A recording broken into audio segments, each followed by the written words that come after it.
अस्सलाम वालेकुम स्टूडेंट्स। अब लेक्चर के इस हिस्से में हमने बाकी के वो रिसेप्टर्स पढ़ने हैं जो इनवर्टिब्रेट्स में पाए जाते हैं, और इसमें एक है फोटो रिसेप्टर, फोटो लाइट। एक तो ये कि लाइट इंटेंसिटी को डिटेक्ट कराने में मदद देंगे। दूसरा, ये जानदार को हायर ऑर्गेनिज्म में फ़ोटो रिसेप्टर जो है वो इस काबिल हो जाते हैं कि वो इमेज बनाते हैं, जानदार को दिखाते हैं। और अगर हम ज़्यादा हायर ऑर्गेनिजम्स की बात करें तो ये वो ऑर्गेनिजम्स में कलर डिफरेंटिएशन जो है वो भी दिखाते हैं। लेकिन हम इस वक्त जो फोटो रिसेप्टर्स हैं उसकी सिर्फ कारकर्दगी को इनवर्टिब्रेट्स के थ्रू हम देखेंगे कि उसमें किस तरह से। तो तमाम जो तरह के फ़ोटो रिसेप्टर्स हैं मुख्तलिफ़ शक्लों में क्योंकि ये भी पाए जाते हैं, तो इनका मेन जो काम होता है वो ये कि इसमें ख़ास पिगमेंट पाया जाता है जो कि कैरोटीनॉइड हो सकता है, रेडोप्सिन हो सकता है, दोनों में से कोई एक हो सकता है। ये लाइट की सेंसिटिविटी को डिटेक्ट करने के लिए काम आता है। ये जो पिगमेंट है ये क्या करता है कि हमारी जो सूरज की रोशनी है, आपको पता है कि वो छोटे छोटे पैकेट्स पर मुश्तमिल है जिसे हम फोटोन कहते हैं, और आपने ये केमिस्ट्री में पढ़ा होगा। तो ये फोटोन को अब्जॉर्ब करने की सलाहियत रखता है। जब ये फोटोन को अब्जॉर्ब कर लेता है तो ये जनरेटर पोटेंशियल पैदा करता है, और जनरेटर पोटेंशियल उसी तरह ही पैदा होगा जिस तरह से आपने एक्टिव मेम्ब्रेन पोटेंशियल जो है वो मेरे साथ क्लास में स्टडी किया था। तो यहाँ पर फ़र्क क्या है? Beyond this basic commonality and complexity the arrangement of photo receptors with in various animals very incredibly. यानी मेन पैटर्न एक फोटो रिसेप्टर का जो वो है वो ये कि उसमें फ़ोटो रिसेप्टर सेल्स हो सकते हैं, उसमें एक लाइट अब्जॉर्बिंग पिगमेंट हो सकता है। ये मेन बेसिक स्ट्रक्चर है जो होगा, लेकिन आगे से उसमें मॉडिफिकेशंस हो सकती हैं डिपेंडिंग अपॉन के जानदार कितना बड़ा है, किस तरह के एनवायरनमेंट में रहता है और उसकी ज़रूरियत क्या है। अब हम अगर बात करें प्रोटोजोआन्स की, तो आपको पता है कि ये तो एक ही सेल पर मुश्तमिल जो है वो स्ट्रक्चर्स हैं। इनमें मूवमेंट के लिए फ्लैजेला हो सकता है, सीलियम हो सकता है, सूडोपोडियम हो सकता है। अगर हम यूग्लिना की बात करें तो ये फ्लैजेला रखता है। इसमें क्लोरोफिल है जिसकी मदद से ये अपनी खुराक तैयार कर लेता है क्लोरोप्लास्ट के थ्रू, क्लोरोफिल के थ्रू। और इसमें अगर आपने स्ट्रक्चर मेरे साथ जब पहले पढ़ा था तो आपको याद होगा कि मैंने आपको बताया था कि इसमें एक रेड स्पॉट होता है जिसे स्टिग्मा भी बोलते हैं।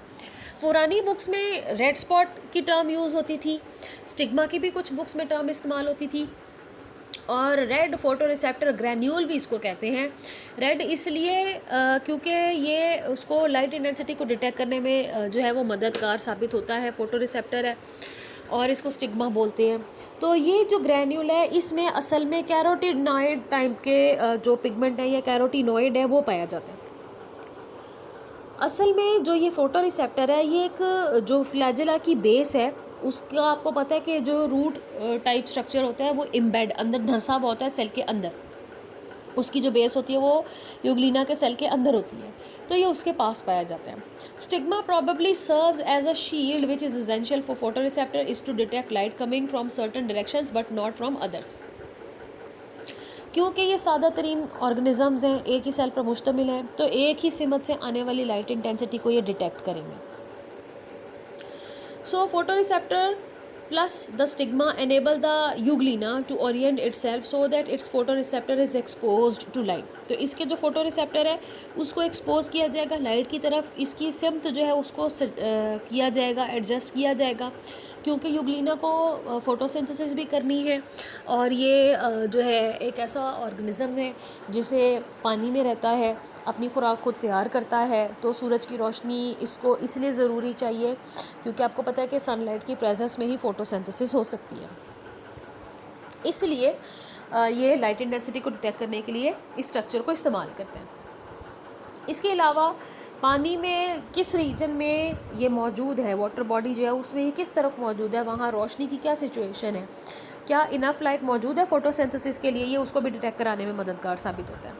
उसके अलावा अर्थवर्म जिसका साइंटिफिक नेम लुम्बरिकस है, इसमें भी छोटे छोटे यूनिसेलुलर फोटो रिसेप्टर सेल्स होते हैं जो कि एपिडर्मिस में जा बजा पाए जाएंगे, या बाज़ ऑर्गेनिजम्स में देखा गया कि किसी मखसूस हिस्से में कंसनट्रेटेड इकट्ठे हो गए हैं। और कुछ ऐसे ऑर्गेनिजम्स भी हैं जिनमें फोटो रिसेप्टर सेल जो है वो बहुत ज़्यादा एक ही साथ एक ही जगह पर पाए जाते हैं, और ये भी जानदार को थोड़ा सा जो लाइट इंटेंसिटी है उससे बेहतर अगले स्टेप पर ले जाने की जो है वो कोशिश करते हैं, जानदार को दिखाने की कोशिश करते हैं उसके आसपास के एनवायरनमेंट की सिचुएशन। अब इसमें मिसाल आ जाती है ऑसिलस। ऑसिलस छोटी सी आँख है, सादा तरीन, और क्योंकि ये बाज़ जानवरों में ज़्यादा भी होती है तो प्लूरल में हम ओसेलाई बोलते हैं। इसके अलावा कंपाउंड आइज़ है। कंपाउंड आई को कंपाउंड आई इसलिए कहते हैं क्योंकि राउंडेड होती है, इसमें जा बजा बहुत सारे लेंसेज होते हैं, फोटो रिसेप्टर सेल्स होते हैं। ये हर जगह से इन फैसेट से और इन फोटो रिसेप्टर सेल से ढकी होती है, इसका नाम इसलिए कंपाउंड आई है। और इसके अलावा कॉम्प्लेक्स आई जो थोड़ा हायर ऑर्गेनिज्म में आप देखेंगे। तो यहाँ आप देख सकते हैं यूग्लिना, इसमें पिगमेंट शील आप देख रहे हैं, ये स्टिग्मा की पिगमेंट शील्ड है। और उसके नीचे आप देख सकते हैं एक छोटा सा फोटो रिसेप्टर है स्टिग्मा का। और जैसे कि हमने अभी बात की थी टेक्स्ट पढ़ते हुए कि फ्लैजेलम की बेस पर ये पाया जाता है, तो यहाँ आप देख सकते हैं कि एग्जैक्टली फ्लैजेलम जो अंदर एम्बेड हुआ हुआ है वहाँ से ये निकल रहा है और ये जानदार को लाइट इंटेंसिटी को डिटेक्ट कराने में मदद दे रहा है। ये आपको एक इंसेक्ट है उसका क्लोज व्यू दिखाया गया है। यहाँ पर आप देख सकते हैं कि कितने सारे फैसेट्स हैं, कितने सारे रुख हैं इसकी आँख में। ये कंपाउंड आई है, राउंडेड इन शेप होती है, हर जगह इसमें फोटो रिसेप्टर सेल होता है। सबसे ऊपर ओमाटीडियम आपने फाइलम आर्थ्रोपोडा में मेरे साथ पढ़ा था कंपाउंड आई, तो इसकी आँख में ओमाटीडियम हर तरफ से जो है वो कवर करते हैं, हर जगह मौजूद होते हैं लाइट इंटेंसिटी को गैदर करने के लिए। थोड़ा कॉम्प्लेक्स स्ट्रक्चर होता है इसका। उसके बाद आप प्रॉपर आई देखते हो, आपको हमारी आँख का भी स्ट्रक्चर कुछ लगभग जो है वो थोड़ा बहुत मालूम ही है। आईलिड जो कि हमारी आँख का बाहरी हिस्सा बनाता है। आइरिस ये लेंस को आगे की तरफ होल्ड करके रखता है। प्यूपिल वो खिड़की है जहाँ से लाइट इंटेंसिटी को लेंस के साथ गुजार के आँख के अंदरूनी से तक भेजा जाता है। कॉर्निया ये बाहर की प्रोटेक्टिव लेयर है जो लेंस के भी बिल्कुल बाहर होती है। सीलरी मसल्स ये होल्ड करते हैं, बेहतर तरीके से आँख के स्ट्रक्चर को कंप्लीट करते हैं, सपोर्ट फराहम करते हैं। ऑप्टिक नर्व ये वो नर्व होती है जो कि दिमाग तक जो है वो आँखों का लिंक पैदा करती है। रेटिना ये सेंसिटिव तरीन लेयर होती है आँख की जो कि रॉड्स या कोन से मिलकर बनती है, जिसकी वजह से इमेज फॉर्मेशन होती है। इसी तरह ऑक्टोपस की आँख को भी आपको दिखाया गया है, क्योंकि हमने जब फाइलम मोलस्का पढ़ा था जिससे ऑक्टोपस का ताल्लुक है, तो हमने ये देखा था कि इसकी आँख कन्वर्जेंट एवोल्यूशन की मिसाल है। इसकी आँख का बहुत सारा जो हिस्सा है वो वर्टिब्रेट आई से मिलता जुलता है। तो आप सेम स्ट्रक्चर जो है वो देख रहे हैं और आपको ये भी मालूम है कि ऑक्टोपस जो है वो बड़ा ही एक्टिव प्रीडेटर भी है। टैक्टाइल रिसेप्टर ये टच रिसेप्टर है, छूने की हिस्से रिलेटेड है। कोई चीज़ कैसी है उसको डिटेक्ट कराने में मददगार साबित होंगे। छोटे ऑर्गेनिजम्स हैं तो ये उनमें कई तरह से पाए जाते हैं। ये ब्रिसल्स यानी सख्त बालनुमा साख्तों की शक्ल में भी हो सकते हैं। तो ये जब बालनुमा साख्तें अपनी जगह से हिलती हैं, रोटेट होती हैं, तो जनरेटर पोटेंशियल पैदा होता है और इनको किसी चीज़ को सेंस करने में छूने के लिहाज से मदद मिलती है। इसके अलावा स्पाइंस हैं, ये ब्रिसल से थोड़े से सख्त हैं, नोकीले हिस्से हैं, सॉकेट की तरह एम्बेड हुए होते हैं जानदार की बॉडी में। सीटी है, ये आपको पता है, इन्हें चीटी भी बोलते हैं। ये भी बालनुमा साख्ते हैं, ब्रिसल से और स्पाइन से थोड़े से फ़र्क होते हैं, थोड़े एलोंगेटेड होते हैं, ज़्यादा तादाद में पाए जाते हैं। ये हमने नेरीज़ में देखे थे।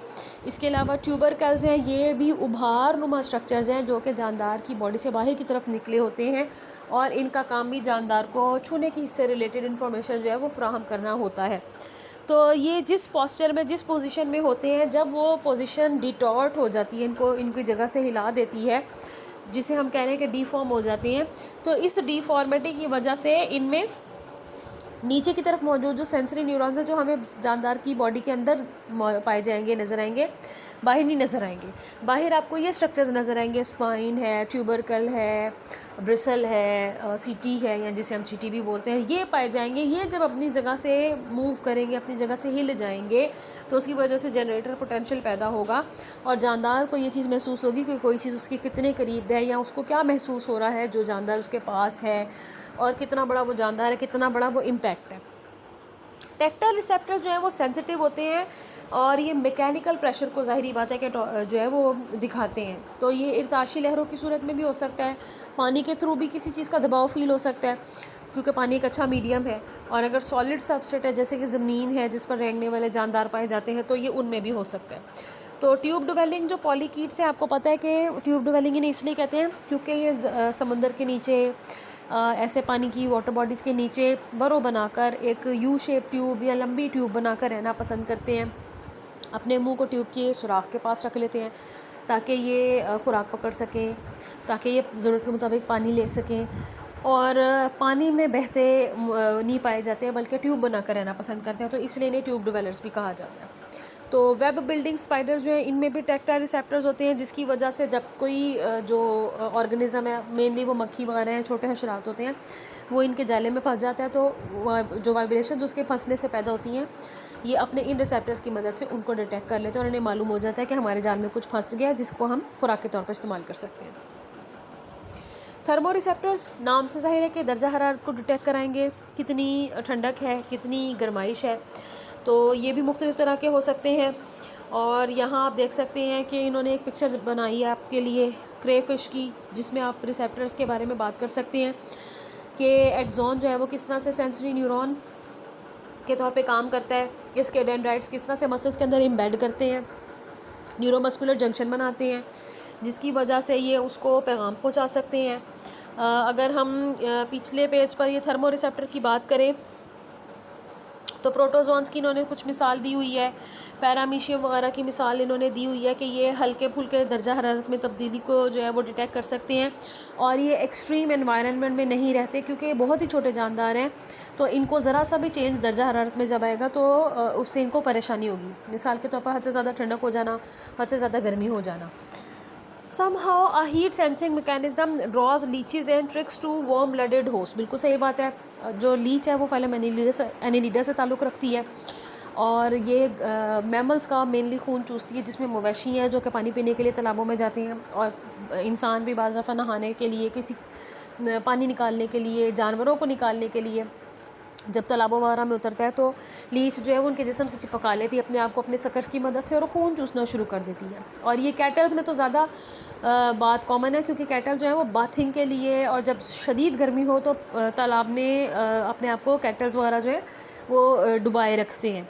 तो कैसे लीच को मालूम हो जाता है कि ये मेरा एक होस्ट है जिसके जिस्म से मुझे खून मिलेगा, उसको जिस्म से जो हरारत आ रही होती है, क्योंकि ये जो कैटल्स हैं, जो सारे मैमल्स हैं, ये वार्म ब्लडेड ऑर्गेनिज्म है और वो दर्जा हरारत जो यहाँ से खारिज हो रहा होता है उनके जिस्म से, ये अपने थर्मो रिसेप्टर्स की मदद से उस दर्जा हरारत को डिटेक्ट कर लेता है और उसको मालूम हो जाता है कि ये एक ऐसा ऑर्गेनिज्म है जिसके जिस्म से गर्म खून जो है वो मुझे चूसने का मौका मिल सकता है, और इस तरह से लीच जो है वो अट्रैक्ट होती है और वो बॉडी के ऊपर अटैच करके अपने आप को तो वो ब्लड सकिंग करती है। इसके अलावा बहुत सारे ऐसे इंसेक्ट्स हैं, क्रस्टेशियंस हैं, हॉर्सशू क्रैब जिसका साइंटिफिक नेम लिम्यूलस है, ये भी थर्मल वेरिएशंस यानी दर्जा हरारत में उतार चढ़ाव को डिटेक्ट कर सकता है और इनमें भी थर्मो रिसेप्टर्स का बेसिक पैटर्न सेम होगा, लेकिन मुख्तलिफ जानदारों में थर्मो रिसेप्टर्स की जो स्ट्रक्चर्स हैं वो मुख्तलिफ हैं, जिनमें से कुछ को आइडेंटिफाई अभी तक नहीं किया जा सका।